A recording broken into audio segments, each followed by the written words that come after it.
इस चैनल को देख रहे मेरे सभी मित्रों को सादर नमस्कार एवं हार्दिक स्वागत। मैं श्रीमद् भगवद गीता के क्रमशः प्रत्येक श्लोकों पर चर्चा करने से पूर्व महाकवि रामधारी सिंह दिनकर की कालजयी रचना रश्मि रथी के कृष्ण की चेतावनी नामक कविता का हम वाचन करेंगे।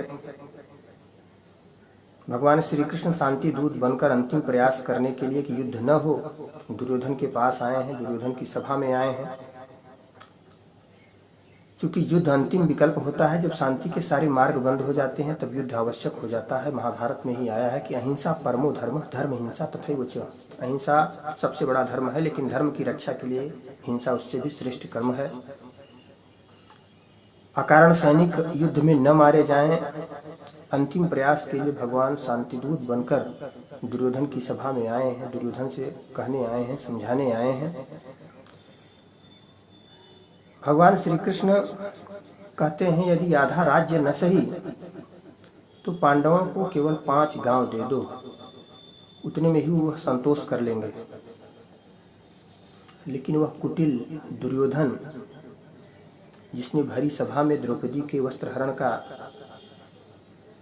जघन्यतम अपराध किया था, वह दुर्योधन जो लाक्षागृह में पांडवों को जलाकर मार देने का षड्यंत्र रचा था, वह दुर्योधन जिसके षड्यंत्रों के कारण ही पांडवों को वर्षों वन वन भटकना पड़ा, अज्ञातवास में रहना पड़ा, वह दुर्योधन 5 गांव भी देने के लिए तैयार नहीं होता है और भगवान श्री कृष्ण को ही बंदी बनाने का आदेश दे देता है। भला ब्रह्मांड में किसकी सामर्थ्य कि भगवान श्री कृष्ण को, परमपिता परमेश्वर को बंदी बना सके। उनकी एक ही हुंकार से उसके सारे सैनिक, उसके सारे भाई जहाँ के तहाँ खड़े के खड़े रह गए और भगवान श्री कृष्ण चेतावनी देते हैं। इसी सब घटनाक्रम को महाकवि रामधारी सिंह दिनकर ने अपनी कविता के माध्यम से बहुत ही सुंदर तरीके से व्यक्त किया है। तो आइए उस कविता को देखते हैं। रामधारी सिंह दिनकर की कविता कृष्ण की चेतावनी। वर्षों तक वन में घूम घूम बाधा विघ्नों को चूम चूम, सह धूप घाम पानी पत्थर पांडव आए कुछ और निखर। सौभाग्य न सब दिन सोता है, देखें आगे क्या होता है। मैत्री की राह बताने को, सबको सुमार्ग पर लाने को, दुर्योधन को समझाने को, भीषण विध्वंस बचाने को, भगवान हस्तिनापुर आए पांडव का संदेशा लाए। दो न्याय अगर तो आधा दो, पर इसमें भी यदि बाधा हो तो दे दो केवल 5 ग्राम, रखो अपनी धरती तमाम। हम वहीं खुशी से खाएंगे, परिजन पर असी न उठाएंगे। दुर्योधन वह भी दे न सका, आशीष समाज की ले न सका। उल्टे हरि को बांधने चला, जो था असाध्य साधने चला। जब नाश मनुज पर छाता है, पहले विवेक मर जाता है। हरि ने भीषण हुंकार किया, अपना स्वरूप विस्तार किया। डगमग डगमग दिग्गज डोले, भगवान कुपित होकर बोले। जंजीर बढ़ाकर साध मुझे, हाँ हाँ दुर्योधन बांध मुझे। भगवान श्री कृष्ण को बंदी बनाने का दुर्योधन जब आदेश देता है तो भगवान श्री कृष्ण कहते हैं, यह देख गगन मुझ में लय है, यह देख पवन मुझ में लय है। मुझ में विलीन झंकार सकल, मुझ में लय है संसार सकल। अमरत्व फूलता है मुझ में, संहार झूलता है मुझ में। उदयाचल मेरा दीप्त भाल, भूमंडल वक्षस्थल विशाल। भुज परिधि बंध को घेरे हैं, मैनाक मेरु पग मेरे हैं। दीपते जो ग्रह नक्षत्र निकर, सब हैं मेरे मुख के अंदर। दृग हो तो दृश्य आकांड देख, मुझ में सारा ब्रह्मांड देख।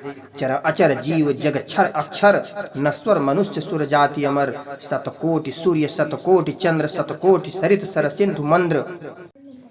शतकोटि विष्णु ब्रह्मा महेश, शतकोटि जिष्णु जलपति धनेश। शतकोटि रुद्र शतकोटि काल, शतकोटि दंडधर लोकपाल। जंजीर बढ़ाकर साध इन्हें, हाँ हाँ दुर्योधन बांध इन्हें। भूलोक अतल पाताल देख, गत और अनागत काल देख। यह देख जगत का आदि सृजन, यह देख महाभारत का रण। मृतकों से पटी हुई भू है, पहचान कहाँ इसमें तू है।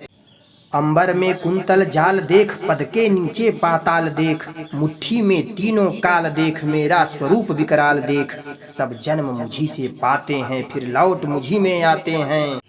जिह्वा से कढ़ती ज्वाल सघन, सांसों में पाता जन्म पवन। पड़ जाती मेरी दृष्टि जिधर, हंसने लगती है सृष्टि उधर। मैं जब ही मूंदता हूँ लोचन, छा जाता चारों ओर मरण।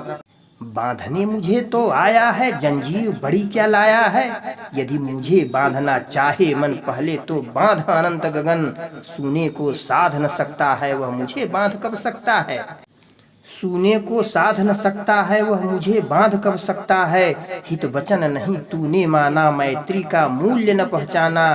तो ले मैं भी अब जाता हूँ, अंतिम संकल्प सुनाता हूँ। याचना नहीं अब रण होगा, जीवन जया की मरण होगा।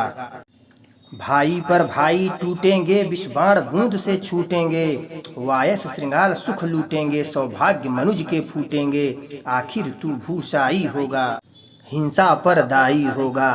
थी सभा सन्न, सब लोग डरे, चुप थे या थे बेहोश पड़े। केवल दो नर ना आघाते थे, धृतराष्ट्र विदुर सुख पाते थे। कर जोड़ खड़े प्रमुदित निर्भय, दोनों पुकारते थे जय जय, दोनों पुकारते थे जय जय। सुनने के लिए बहुत बहुत धन्यवाद।